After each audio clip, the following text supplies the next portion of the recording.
Breaking news. Amnesty International raises alarm over attack in Southeast. Mention numbers of those being killed, and this news is coming in few days after they tried to bribe Amnesty International. Without wasting much of your time, let us go into the news in detail. Now, Amnesty International has raised alarm over an attack in Imo State that left at least 30 dead and over 20 vehicles burned. Police confirm incident but not the death toll. Now, I want you to understand, what the Imo State government is doing. When Nonsonkwa keeps raising alarm, when he keeps on speaking, they try a way to kidnap him or try a way to buy him or arrest him. The reality is that guy has been making a lot of expositions in Imo State that people are neglecting. Things are happening in Imo State, and Imo State government knows a lot concerning this. And I don't know why they keep on covering these atrocious things done to the people. Now, let us continue. In Okigwe, Imo State, Amnesty International has sounded the alarm over a brutal attack in Nigerian southeast that left at least 30 people dead. In a statement issued on Friday, May 9, the rights group said gunmen opened fire on travelers along the Okigwe-Owerri Highway in Imo State on Thursday, May 8, setting over 20 vehicles ablaze and claiming numerous lives. While the Nigerian police confirmed the attack, they did not corroborate the death toll, Vanguard reported.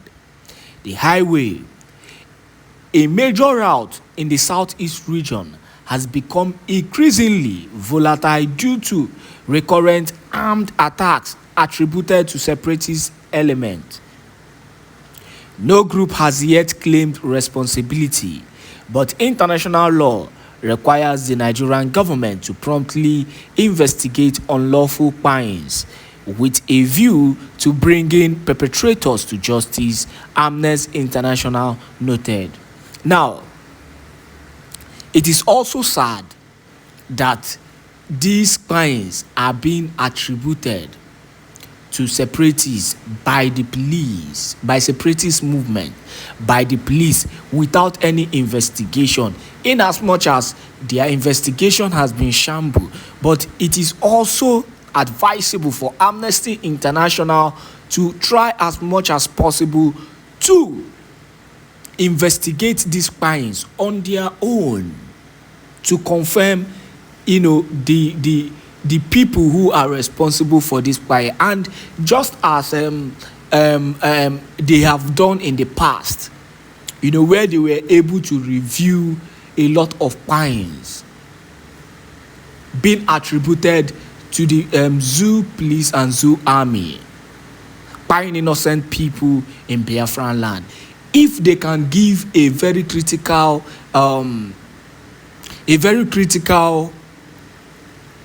research on this thing, investigations rather, they will find out that most of the crimes has nothing to even do with the separatists. But let us continue. The law enforcement officials suspect the attack was carried out by members of the Eastern Security Network. Like I said, they suspect, but yet the truth of the crime is already out, because the IPOB movement have also brought out those who were actually responsible for the crime. The group has been linked with numerous violent incidents in the southeast, which has been a hotbed of agitator for Biafran independence. Imo State Police Command spokesperson Okoye Henry confirmed that one suspect was killed during a joint operation by the security agency. An intensive manhunt is ongoing to apprehend the fleeing suspects and bring them to justice, Henry said in a statement. The Eastern Security Network, though denied by the IPOB as being directly under his command, is often accused of violent attacks on security forces and civilians across the region. So that is that on the whole news, that is trending about those being tried in Imo State. As the number has actually increased, there are now over 30 persons who have been tried. Initially, we heard it was 13. Now there are now over 30 persons. Over 30 persons. And we are not even sure if there are more. This is, what we get. But because of we are dealing with biased people and biased security agencies who attribute everything without any investigation to the Eastern Security Network, how do you now catch the real perpetrators who are doing this thing? Now, the information gathered is that it's the Zoo Janjaweed army that actually attacked those travelers and set their vehicles ablaze. I'll be dropping the news about that, now. Immediately after this, I'll be dropping the video and the news about that. So that is that on the issue of what is happening, currently in Biafran land. Remember, this same Amnesty International was, reviewed how the Zoo government wanted to bribe them, to speak ill against Mazi Nnamdi Kanu. They are just doing everything possible, to bring down Mazi Nnamdi Kanu, which his court hearing will continue on the 21st. But one thing we believe is that come what may, it will not happen. Freedom will definitely come to Mazi Nnamdi Kanu. But meanwhile, let us go into this news deeper. Breaking news. Olu on fire as Zoo Janjaweed army set over 10 Fulani trucks ablaze, only for them to blackmail Mazi Nnamdi Kanu. Hear the news in details. Wonderful people of Biafra, lovers of freedom all over the world, you are welcome once again to Biafra Unite channel/television this very moment. Today's date is 8th of May 2025, and I have some video clips and important information for every one of you listening to my voice right now from wherever you are all over the world. Biafrans and lovers of freedom, it don't happen. And I want you to pay very good attention to this very news. I'm going to make it very, very brief and fast because we have more news and important information coming your way immediately after we are done recording this very news. So many things are going on as I'm speaking to you right now. Olu is on fire. I'm going to release the video for you to watch and listen to what is going on there. The Zoo Janjaweed, after seeing how Mazi Nnamdi Kanu, the leader of the indigenous people of Biafra, IPOB, destroyed the zoo and its DSS agents, completely destroyed in the court of law. The shame is too much on them. They cannot bear the shame because even their so-called witnesses are testifying against the state. You see how God works. God is too much. Our God is too much. And he reigns supreme over everything in the world. Their own witness is testifying against them, playing Mazi Nnamdi Kanu's broadcast that they thought could have been a substantial evidence, which they thought that could have been, a very vital evidence for them to nail Mazi Nnamdi Kanu, not knowing that they are even testifying against themselves.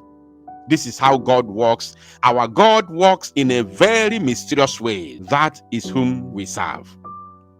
Now, after the Janjaweed have seen that Mazi Nnamdi Kanu is defeating them and is winning the case in their own court. While the whole world is watching, what have they done?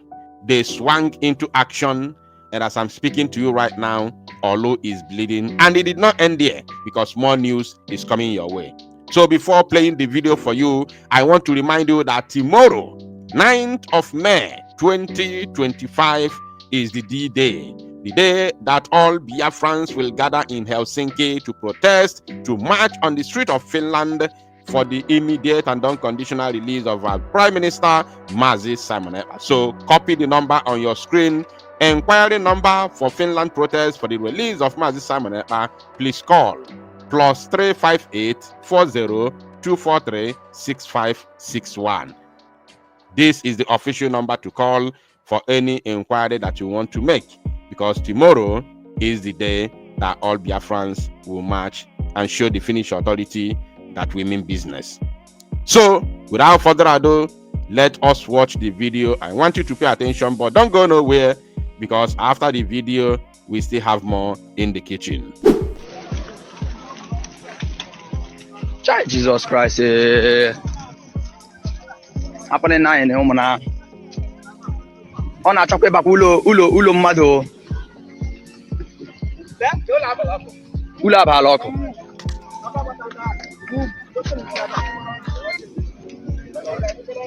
Ako kalano. Hey, ya baba na top mado. Oh, baba na top mado.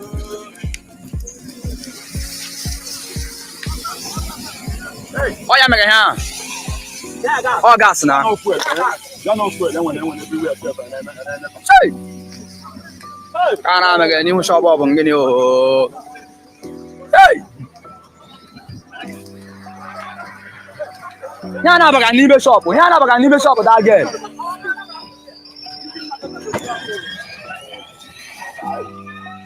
Oh, gas na. Oh, mi na oge eh. Em mới tao vào kìa.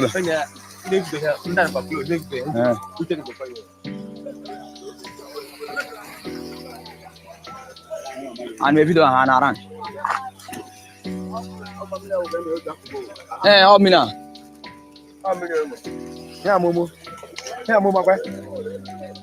Nhà mua.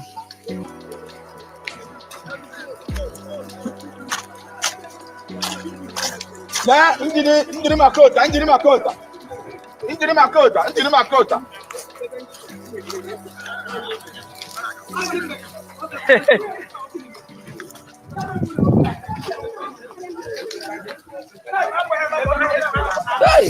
Chukuna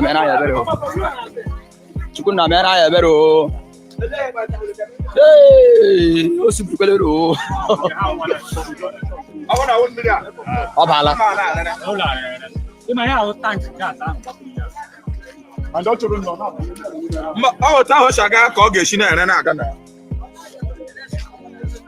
Sorry for blocking some part of the video because of the images that showed, because these kind of gory images are not good for the platforms that we are using.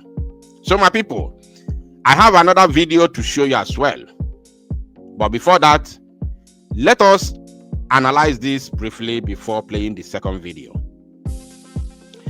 It is in the public that Mazi Nnamdi Kanu, as it stands today, is winning the zoo for the so-called accelerated trial of Mazi Nnamdi Kanu is not going accordingly. And we all know that it has become our tradition in Biafra territory, especially in Igbo land, that whenever Mazi Nnamdi Kanu goes to the court, is a Kanu Day in our lives. Is a Kanu Day. It is known as Kanu Day both in our lives and in our land, in Igbo land. So the zoo is aware that we are sitting at home today. Also, we know that the drug lord, the drug president, Tinubu, is visiting Anambra State today. In fact, as I'm speaking to you right now, he's in Awka with Soludo and their co-criminals. And we also called for sit at home. And sit at home is a kind of protest, which is to show that we are not happy with what they are doing to us. which has nothing to do with burning trucks or setting, properties ablaze. It has absolutely nothing to do with these things. But what did they do? Because of Mazi Nnamdi Kanu defeating the zoo in their own court of law, the zoo Janjaweed is currently doing unthinkable in Olu, only for them to take the video and send to Justice James Omotosho, claiming that this is... Very soon you will hear, as I'm speaking to you right now, just pay attention, put your ears on the ground. Another thing you will hear now is that this is being done by ESN, when they know that even ESN is no longer on existence. They know, all of them are aware, but they can never stop using that name ESN because they are holding Mazi Nnamdi Kanu in their custody. Are you paying attention? So they are going to say, hey, it was done by the ESN. This is their number one target, in order to use it against Mazi Nnamdi Kanu. Then the second target is to instigate war between the East and the North. Because if you look closely, you will see that these trucks are, northern trucks, probably Dangote trucks. Some of them, not all of them, because I can see Tipa there. So, these trucks, many of them, or should I say 90% of them, because there's another video which I'm going to play for you, 90 or 95% of them are Dangote trucks. So the second plan of doing this is to instigate battle between the East and the North. Are you paying attention? In order for them to continue the suppression and subjugation of the Igbo people, to continue destroying us. And when you see where these trucks are being set ablaze, you see that this is like a market square, whereby there are lots of shops around that very place. This is happening in Olu, a place called Omunna, or is it Omunna or Omunna? Omunnolu, yes. You see? So what they are doing is just what they have been told to do. And now they are going to change the matter. But we are here. We are here to show them the way it happened. We are here to tell them, no, this is not what happened. Because so I want to use this opportunity to tell our people, especially those who are traveling, if you know that you are traveling or you are living around Olu axis, please don't use this very route.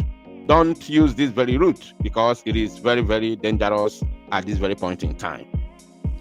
This route is not good. Omunnolu is not to be used at this very point in time. Omunna Olu is not to be visited at this very point in time. So any traveler should stay clear. Let me use this opportunity to let you know that the case of Mazi Nnamdi Kanu has been adjourned to 14th, 21st, and 22nd of May 2025. And remember that we are still coming back for Mazi Nnamdi Kanu's court proceeding today. We're going to let you know how it happened. So stay tuned while I play the second video and more to follow.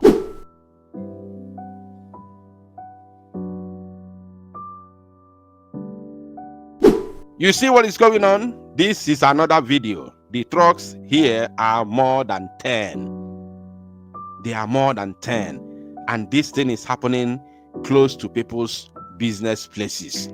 Today, where Biafrans are sitting at home to respect Mazi Nnamdi Kanu's court appearance, the zoo Janjaweed is busy setting Dangote trucks ablaze. This one is even more than 10. Here alone is quite unfortunate. I'm not going to open the video, completely. Here alone, if I'm to count here, there are about 15 Dangote trucks being set ablaze here in Omunna Olu, in the old Imo state. This is the making of the zoo Janjaweed. And they are shooting sporadically as I'm speaking to you right now, scaring people and chasing them away for them not to take videos of their heinous crime and atrocities against humanity in Biafra land. But this thing is not going to last forever, I can assure them. Thank you, my people. To salo numozia and make it go viral. Divided we fall, united we stand. And that was a very clever thing they did. And that was how they managed to divide us, weakening us and making it easier for them to plant hopefuls or them without election as Imo State governor and now to plant George Obiozor as Ohanaeze president. I'll get to that later on. Britain knew that the light of Africa will come from the land of Biafra. They all know it all over the world. As I told you earlier, 2 years ago, I told you that I was at a meeting with the UN officials in Geneva. And one of them said to me, it is not that we don't talk about Biafra or want our member states or nations to understand what is going on in the land of Biafra. But as soon as we mention the word Biafra, they all get up and walk away from the room. I announced it here live on this very platform, Radio Biafra. Some of you didn't actually absorb it. Some of you don't know the obstacle that Biafra is facing. You think Biafra is easy to get. No, it is not. No, not at all. The enemies we have outside is uncountable, not because we have done anything wrong, but because Britain realized that with Biafra existing as a free nation, that every black person around the world will become free.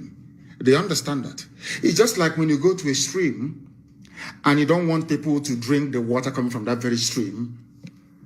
You go to the source of the water and you pollute it. Because if you come downstream and you pollute it, people can still go to the middle or even to the front to go and fetch clean water. So if you don't want people to drink from a particular stream, you pollute it from the source. They know that the source of freedom for black people, both those in North America, those in South America, those even in Papua New Guinea, those everywhere around the world, they know that Biafra is the key. A free Biafra means that black people all over the world will become free. That was why I said that Biafra is the last miracle. I want you to understand this. All of these obstacles cannot stop us from getting Biafra. It cannot. Instead, it emboldens us. Because the more difficult the process of emancipation, the more enjoyable the outcome when finally freedom comes. If we don't do something, I'm telling everybody, both those in the Middle Belt, those in Yoruba land, go and write down everything I have said in the past. Try and, compare it to what is happening now. You see that we have always been right. If we do not act now, we will become more fragmented.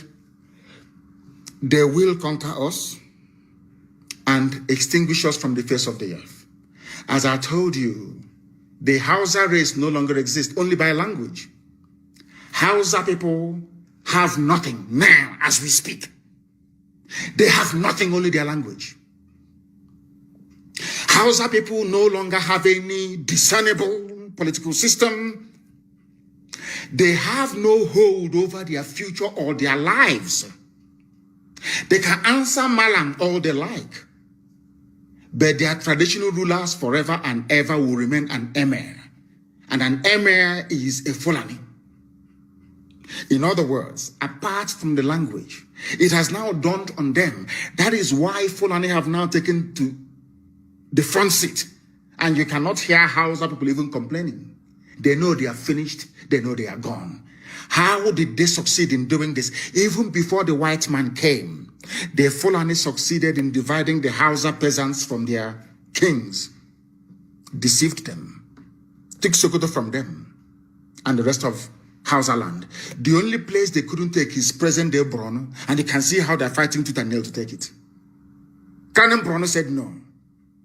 And they're fighting. And they are free, of course, to a limited extent. That is what we all need to do. Therefore, anybody who comes to you to preach one Nigeria, you must go back to educate that very fool. I keep saying it. Anybody who believes in one Nigeria cannot be regarded as an educated person. For the very simple reason, I wrote this a few days ago. You cannot claim to be equal to a white man.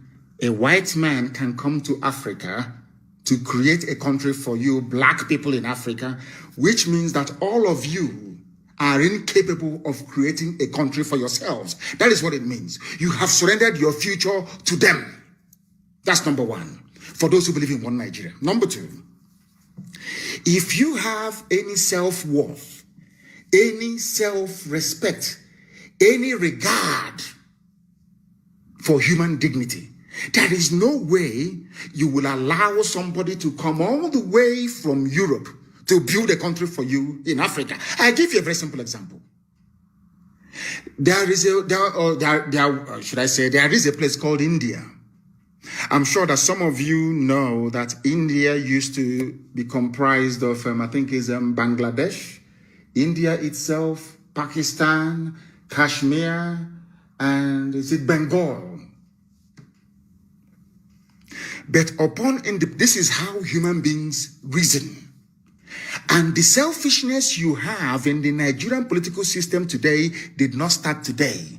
It started from Azikiwe, Awolowo, and Tafawa Balewa, or should I say Ahmadu Bello. It didn't start today, selfishness.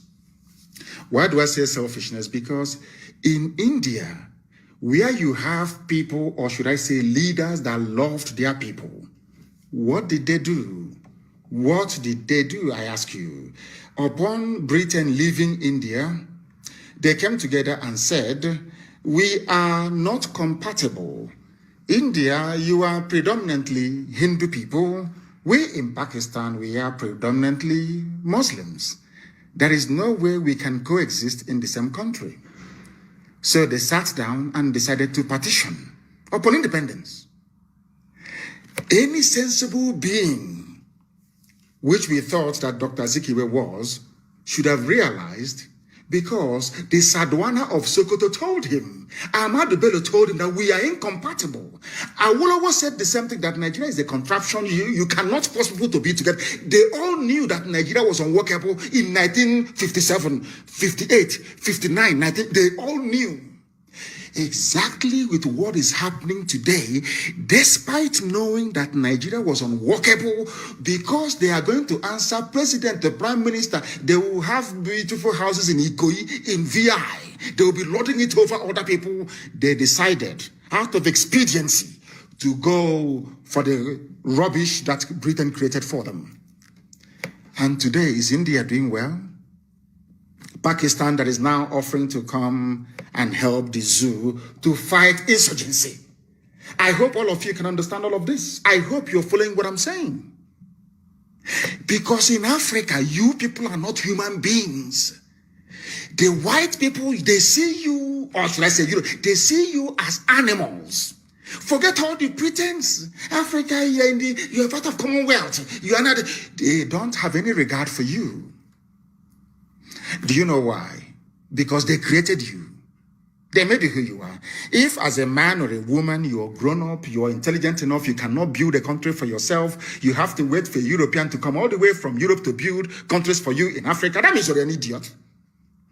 There is no difference between you and an animal.